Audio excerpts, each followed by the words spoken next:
iHeart Podcasts. Hear more Gold 101.7 podcasts, playlists, and listen live on the free iHeart app. It's Jonesy and Amanda's cutting room floor. It's Jonesy and Amanda's cutting room floor.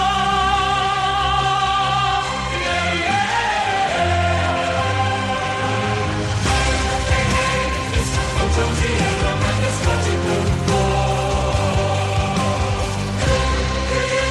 floor. On the cutting room floor today, you'll be excited to hear this. What? Stirrup pants are back. You know, when you live through the trend first time round, it's very hard to accept that they've returned. I don't know how I feel about it. I wore stirrup pants for many, many, many years. So this is the pants that in my day, they was kind of nylon, I guess, almost like a ski pant. Yeah. And they'd have a bit that went under your foot and came up, so you'd wear socks usually over the top. Oh, you put the socks over the top? Well, I did, and that looked like it had tucked into your sock. Okay, wouldn't it be uncomfortable I don't know. on your heel? Maybe, I don't know. Not on your heel, it's in the instep of your foot. Yeah, but wouldn't it feel like you've got like something else bunched up in your shoe? Well, now you mention it, maybe it didn't. Maybe it also felt like you were, I don't know if I'd feel claustrophobic if I wore them now. The thing is, it's anti-wedgie. It pulls everything out of the areas, which is front and back, which feels good. Right.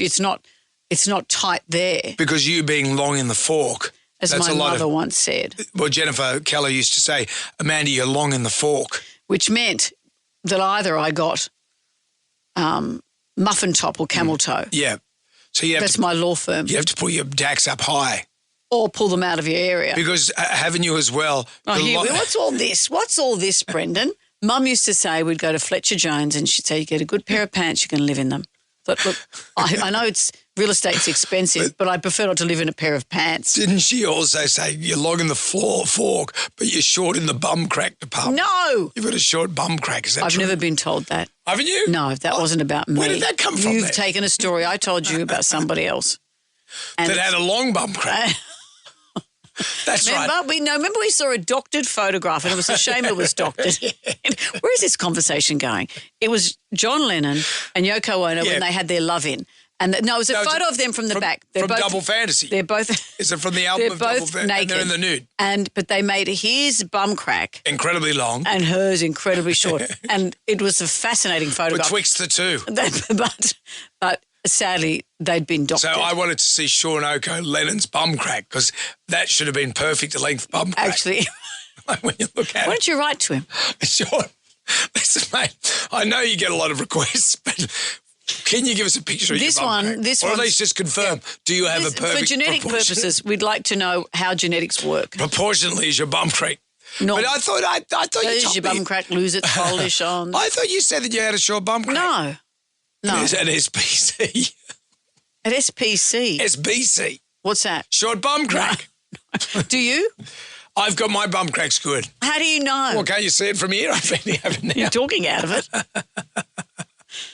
Anyway, stirrup pants are back. That's all we need to know. Look out. It's the cutting room floor. Yeah. On the cutting room floor, there's been a lot of controversy in AFL recently. We had the AFLW ladies with their controversial Guernseys. This is the jerseys. I'm not going to say Guernsey. Can I say jersey? This is the jerseys for the Indigenous round.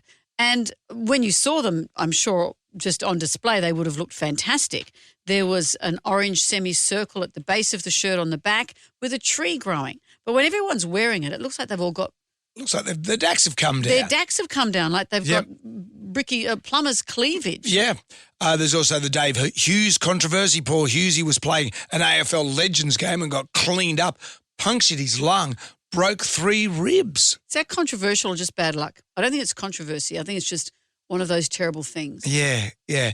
And now Snoop Dogg. Everyone's been talking about Snoop Dogg performing at the AFL Grand Final, whether or not he's a good fit. I think he's fine. He's going to put eyes on the game, certainly. That was the discussion. And then just pretty much the same week that the AFL have had a big internal discussion about homophobic language being used on the field and really coming out strong to try and stamp that out. That same week, as we know, Snoop Dogg is interviewed on a podcast and he said he went to see a film with his grandson where there were there was a homosexual couple, and he said, how am I supposed to explain this? This isn't what I've signed up for. Bit of a rant. And people are going, are you a good fit for this? I don't know. Well, you know what? I feel that Snoop Dogg's come out. I don't think he's homophobic in any sense. I think he might be a little old school. He's the same age as me, so we're of that era. What era? A lot of people Well, we're are of the era of like when we were kids. Yeah, of course. And that's what the We were AFL taught that homosexuality was bad. Yes, and we all have And grown I'm not saying up. it is bad. No, but we've all had to overcome what we learned in our early years. Of course, and in Snoop's defence, he didn't go on with a big rant about homosexuals. What he said, he was caught off guard and had no answer for his grandson. They're watching the show inside the movie theatre, watching the Buzz Lightyear thing. Yeah, but and the kid says, why are those two guys together? And he goes, this is what he says. He said he was blindsided. That's not by what he that. said in that initial podcast. I'm pretty sure in that initial podcast he said, why do I have to put up with that in a film when I've taken my grandson to see a film? He was a bit more derogatory than his so-called apology. He's had an explanation rather than apology, because what's he gone on to say now? He's done the greatest thing in the world to get yourself out of trouble. I've noticed this is anything you do wrong, you can get out by saying these simple words: teach me how to learn. I'm not perfect. Yeah. Teach me how, and he said, I've got a lot of gay friends and they sent me a lot of love. Yeah, but teach me how to learn. Yeah. I'm not perfect. That's the thing. That's where you say, I need to do better. Yeah, and people instantly go, oh, Snoop, you're all right. Yeah. That's good. You know, you could do anything and, teach me how to learn. You know, I want to do better. Yeah. And people go, oh, yeah, okay. Well, at some point, you can't defend yourself. You have to lie in a ditch and let the fire roll over you. You have to let the fire of opinion roll over you. Do you think though they'll cancel Snoop? Depends if Barnsley's free. Barnsley could do it. Barnsley's always ready to go in case of situation break glass, unless Barnsley does something controversial.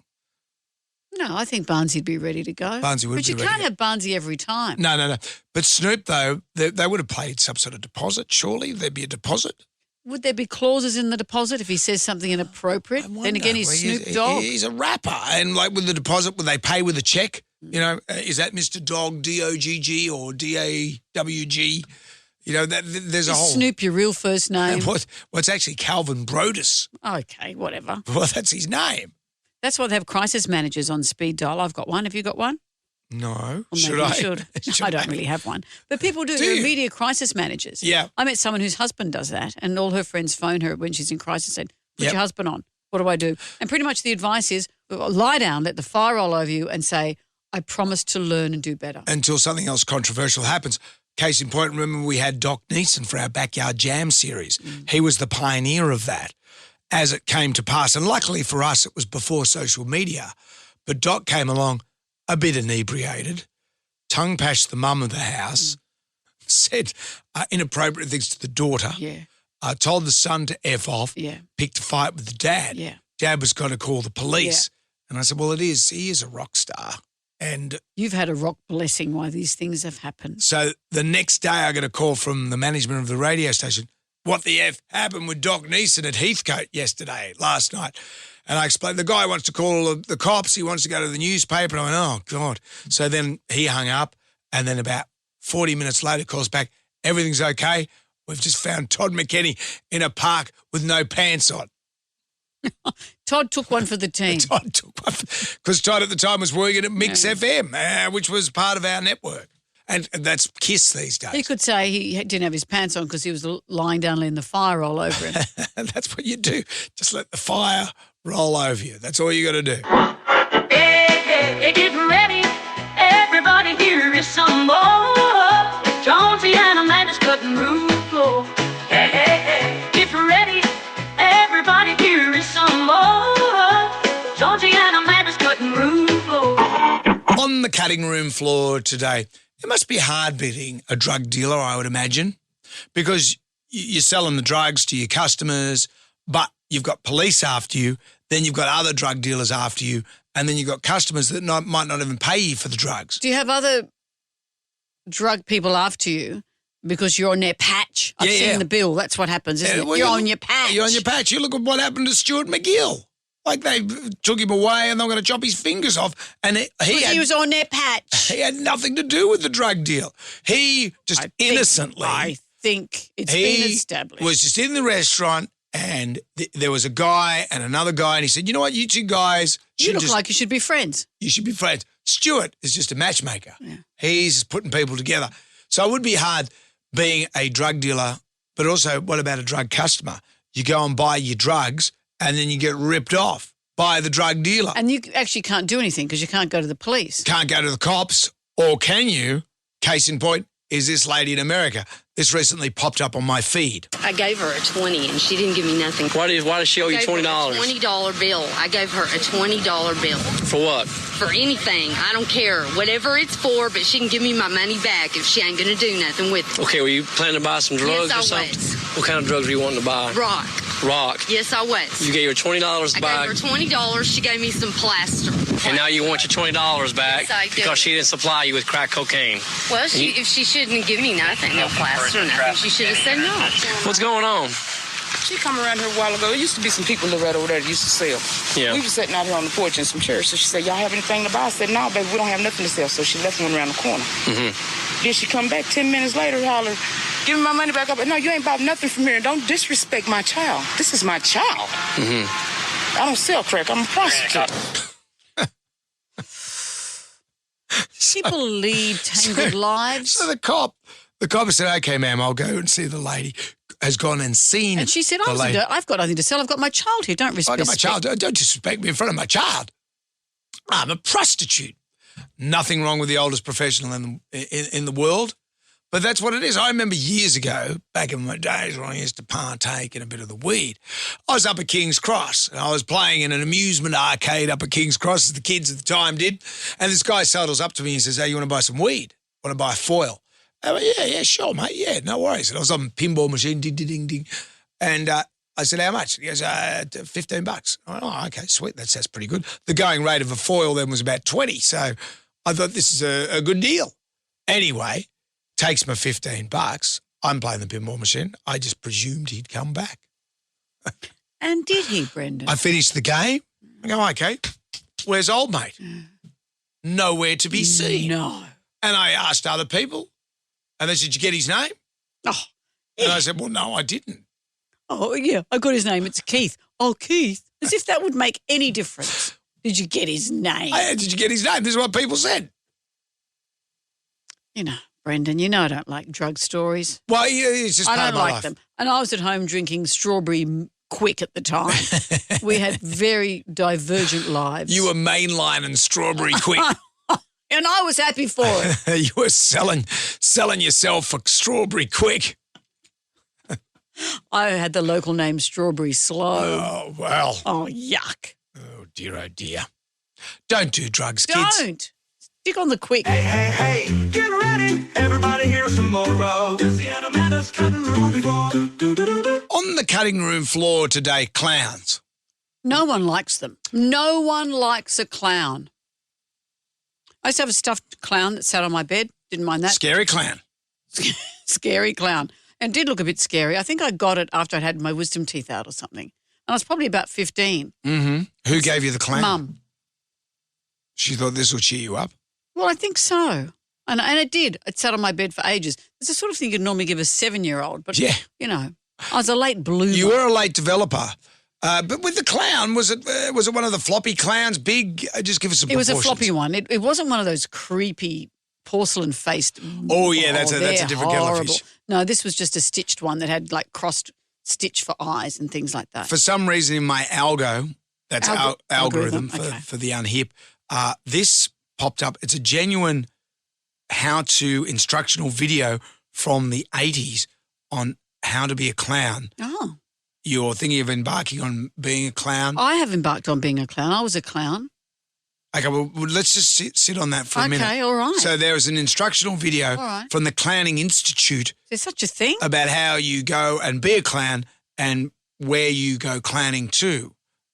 For example, in this one, it demonstrates a retirement home. When you're ready to launch out into the unknown, possibly the best place to begin is in a nursing home or a care center for the elderly. When you enter the nursing home, do not stand there with your group in a large cluster of clowns.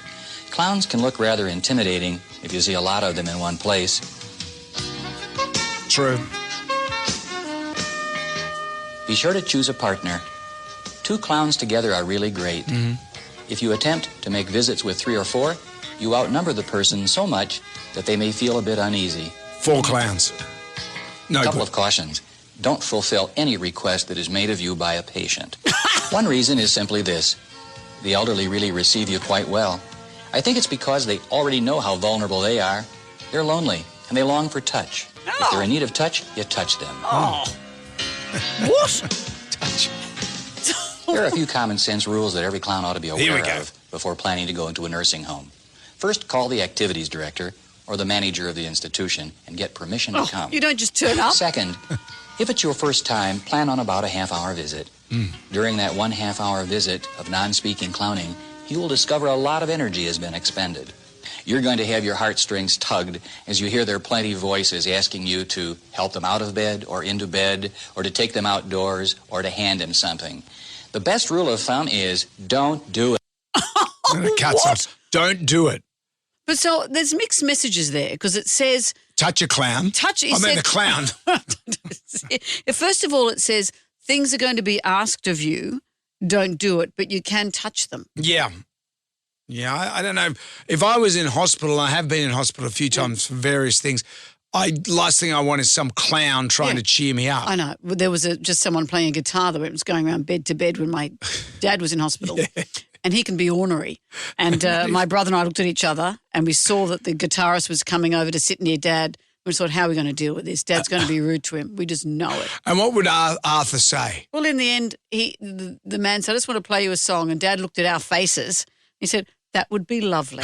And he sat there with a scrunchy face the whole time. Because I'd have a scrunchy face, unless it was Slash and he brought his Stratocaster in and started doing Sweet Child of Mine. Well, I've done some clowning in my university Yes. days. We used to go to, I went to Bathurst to study, and in our drama class we did a clowning workshop. And so we went to Safala Fair and did street clowning in the streets. You know, Safala in itself It's cute. but it's a place where you get old-time prospectors. Come on, kids, I'm going to show you how to pan gold and you could become a millionaire. And you're looking at this guy and go, come on, mate, you don't even have teeth or shoes. I know. How are you going to show me to be a millionaire? But also you get hippies and you get Yeah, all I know. cross-section of people who were going to enjoy our clowning work. Nice town to drive through and have a bit of a gander at. See a clown, be kind.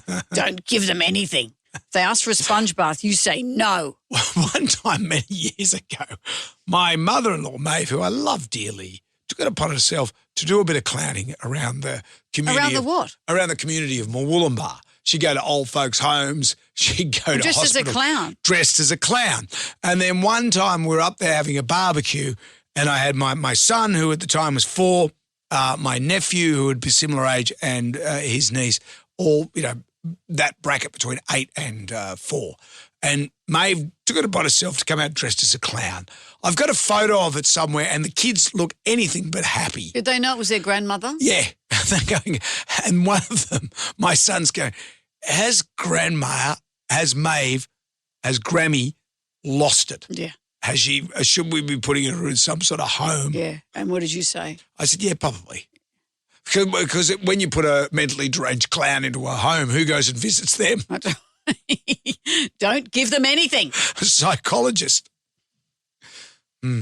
Anyway, if you see a gaggle of clowns, Be kind. yeah. Or it could be management of this And place. don't ask for a sponge bath. Hey, hey, hey, everybody, it's time for Jonesy and Amanda's cutting room floor. Hey, hey, hey, everybody, it's time for Jonesy and Amanda's cutting room floor. It's the cutting room floor. On the cutting room floor, you like boats, don't you?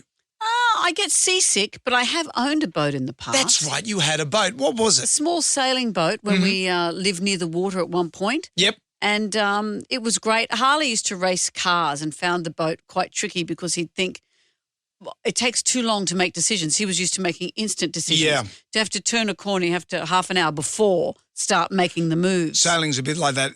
Harley didn't sail as a youngster. No, well, he grew up in England. I guess Yeah. they have They sail in England. they do, but no, he didn't. I was never good at sport, but I was good at sailing. I did enjoy it when I was a youngster. I learnt to sail when I was 9 years of age, and I still sail quite regularly. And I've always had a hand in boats.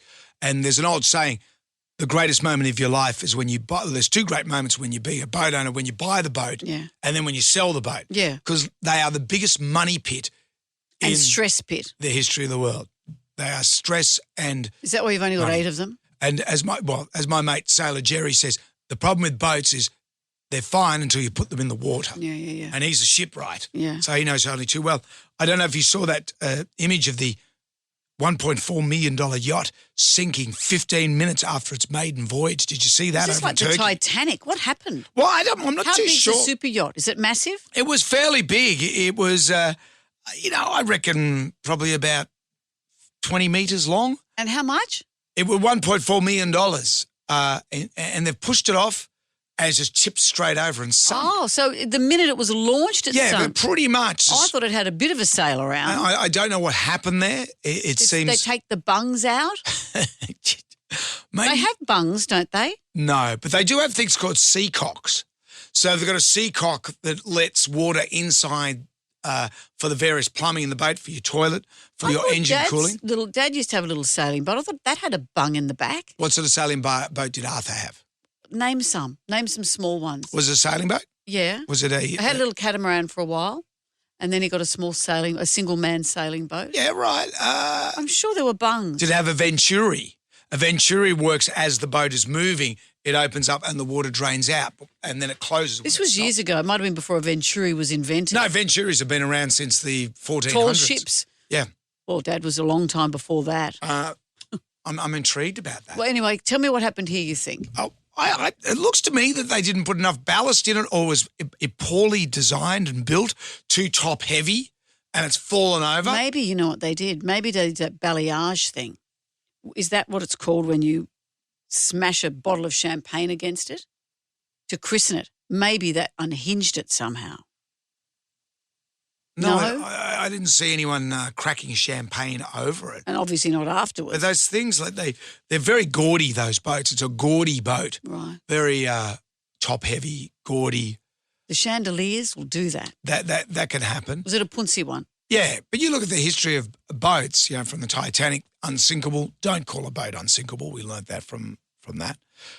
All the boats that have sunk in time, they're always fraught with stories of, I guess, cockiness.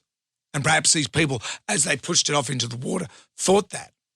Yeah, but you'd be straight back to the manufacturer, wouldn't you? Saying, come on, mate. Come on, mate. Come on, mate. You're down to BCF and fun. Let's- I want my money back. Down to boating, camp and fishing. Hey, mate, come on. You Come sold on. me a dud. Is this because of the bungs? Is this what it is?